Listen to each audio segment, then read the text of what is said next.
Chapter 46.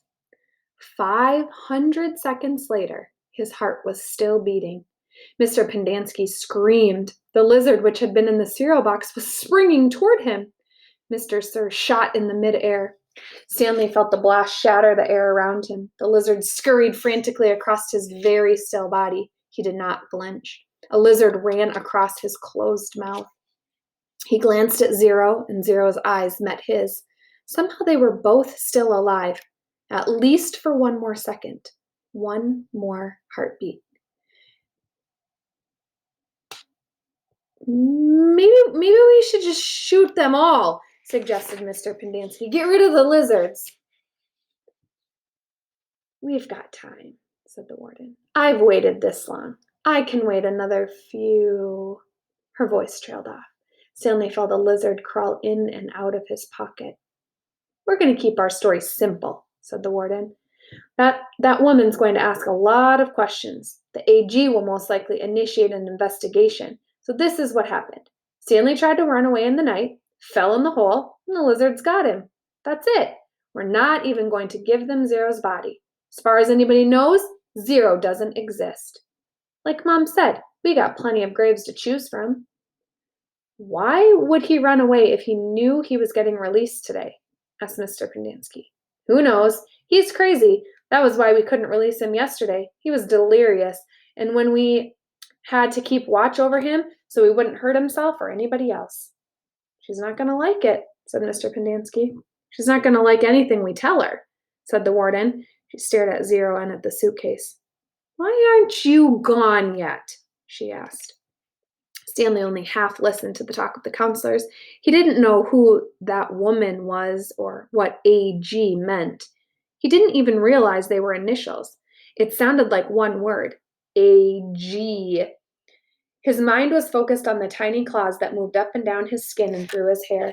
He tried to think about other things. He didn't want to die with the images of the warden.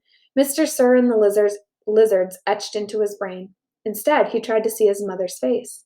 His brain took him back to a time when he was very little, all bundled up in a snowsuit.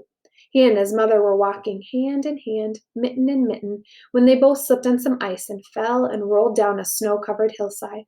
They ended up at the bottom of the hill. He remembered he almost cried, but instead he laughed. His mother laughed too. He could feel the same light-headed feeling he felt then, dizzy from rolling down the hill. He felt the sharp coldness of the snow against his ear. He could see flecks of snow on his mother's bright and cheery face. This was where he wanted to be when he died. Hey, caveman, guess what? Asked Mr. Sir.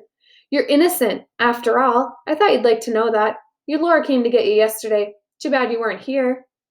The words meant nothing to Stanley, who was still in the snow. He and his mother climbed back up the hill and rolled down again, this time on purpose. Later, they had hot chocolate with lots of melted marshmallows. It's getting close to 4:30, said Mr. Pendanski. They'll be waking up.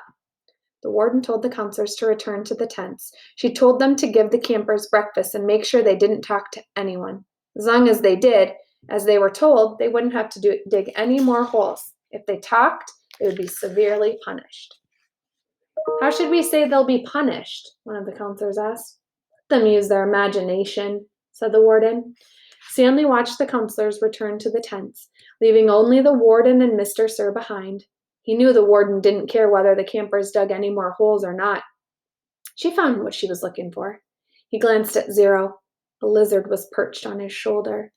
Zero remained perfectly still, except for his right hand, which slowly formed into a fist. Then he raised his thumb, giving Stanley the thumbs up sign.